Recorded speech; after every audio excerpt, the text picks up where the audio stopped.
ഏവർക്കും സ്വാഗതം. ഇന്ന് പ്രൊഡക്ഷൻ മാനേജ്മെന്റിൽ നമ്മൾ ചർച്ച ചെയ്യുന്നത് ടൈപ്സ് ഓഫ് പ്രൊഡക്ഷൻ ആണ്.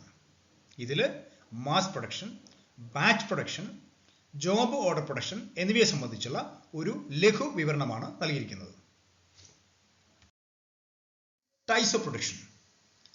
ടൈപ്സ് ഓഫ് പ്രൊഡക്ഷനിൽ ആദ്യമായിട്ട് നമുക്ക് മാസ് പ്രൊഡക്ഷൻ എന്താണ് എന്ന് നമുക്ക് നോക്കാം.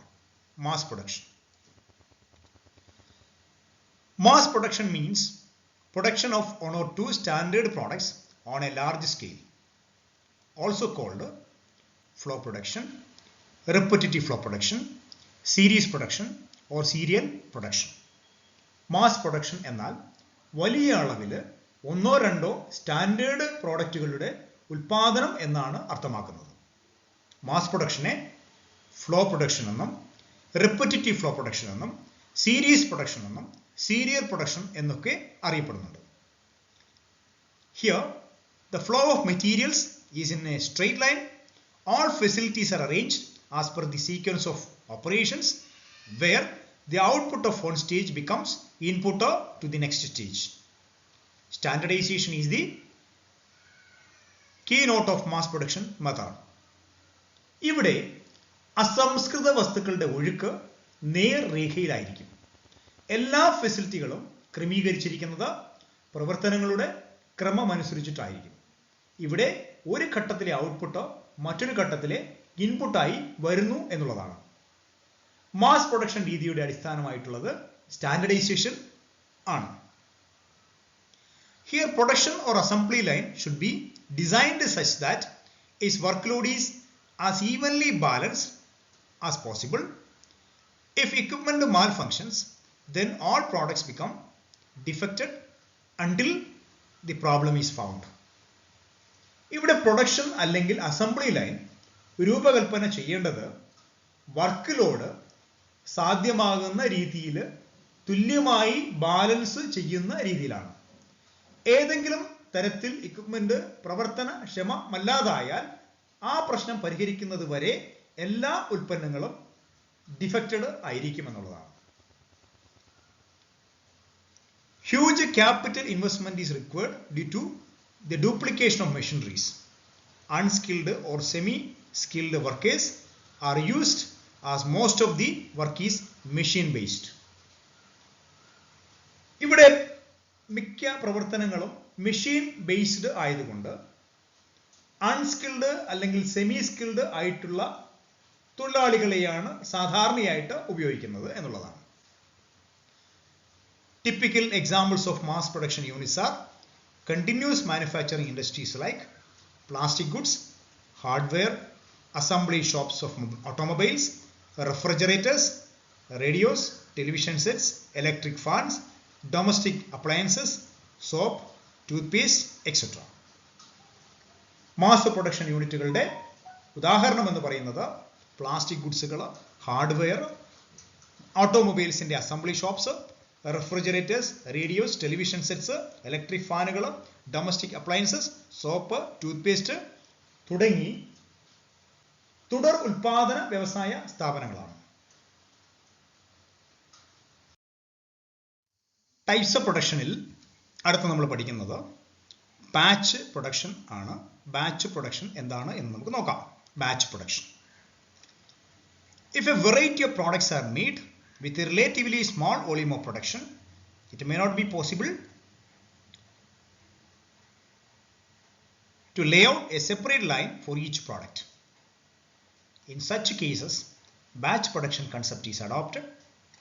When a product is made in a certain quantity called as batch quantity on a machine, and after a while it is discontinued and another product is scheduled in a certain batch quantity. Material flow in such systems is more complex than in mass production systems. അപ്പോൾ വൈവിധ്യമാർന്ന ഉൽപ്പന്നങ്ങൾ ആപേക്ഷികമായിട്ട് ചെറിയ അളവിൽ ഉൽപ്പാദിപ്പിക്കുന്നതിന് ഓരോ ഉൽപ്പന്നത്തിനും പ്രത്യേകം layout സാധ്യമല്ല. ഈ സാഹചര്യത്തിൽ ബാച്ച് പ്രൊഡക്ഷൻ കൺസെപ്റ്റ് സ്വീകരിക്കപ്പെടുന്നത്. ഇവിടെ ഒരു ഉൽപ്പന്നം ഒരു പ്രത്യേക അളവിൽ അഥവാ ബാച്ച് ക്വാണ്ടിറ്റിയിൽ ഒരു മെഷീനിൽ ഉൽപ്പാദിപ്പിക്കപ്പെടുന്നു എന്നുള്ളതാണ്. കുറച്ച് സമയം കഴിഞ്ഞ് ഇത് ഡിസ്കണ്ടിന്യൂ ചെയ്ത് മറ്റൊരു പ്രോഡക്റ്റ് ചില പ്രത്യേക അളവിൽ ഉൽപാദനത്തിനായിട്ട് ഷെഡ്യൂൾ ചെയ്യുന്നു എന്നുള്ളതാണ്. ഈ സംവിധാനത്തിൽ അസംസ്കൃത വസ്തുക്കളുടെ ഒഴുക്ക് മാസ് പ്രൊഡക്ഷൻ സംവിധാനത്തേക്കാൾ സങ്കീർണമാണ് എന്നുള്ളതാണ്. Batch production system is found to be suitable when the demand for the commodity is limited or the rate of production or production capacity is very high as compared to the likely consumption.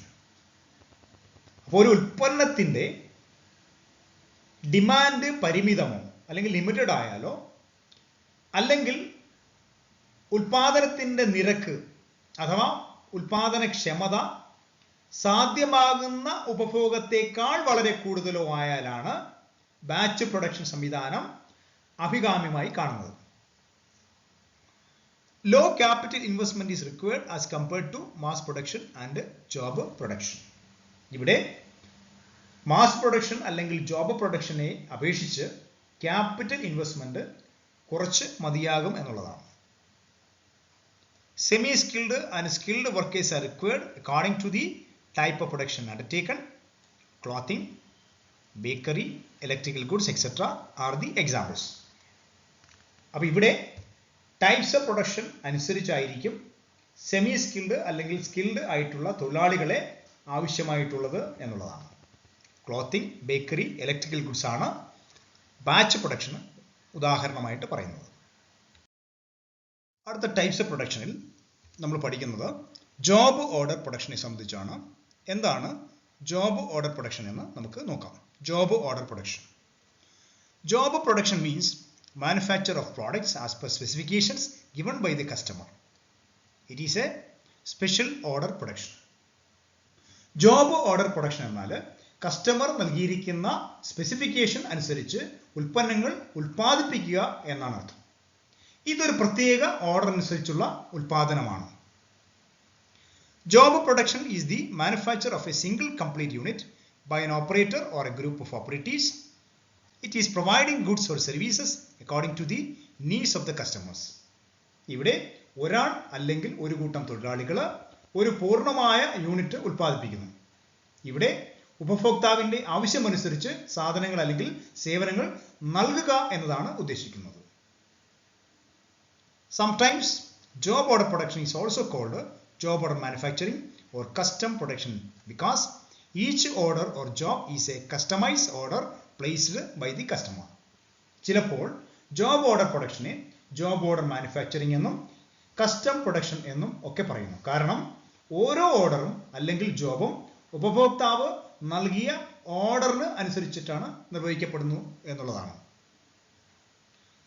The capital investment required differs from type of job undertaken. For example, a tailor undertaking for stitching job requires low investment, whereas a road or dam constructing company requires huge capital investment.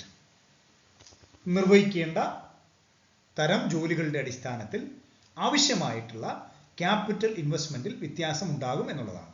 ഉദാഹരണത്തിന് Taylor സ്ഥാപനത്തിൽ order അനുസരിച്ചുള്ള തുന്നൽ ജോലിക്ക് മൂലധനം കുറച്ചു മതി എന്നുള്ളതാണ്. എന്നാൽ റോഡ്, ഡാം എന്നിവ ഓർഡർ അനുസരിച്ച് നിർമ്മിക്കുന്ന കമ്പനിക്ക് വലിയ മുതൽ മുടക്ക് ആവശ്യമാണ് എന്നുള്ളതാണ്.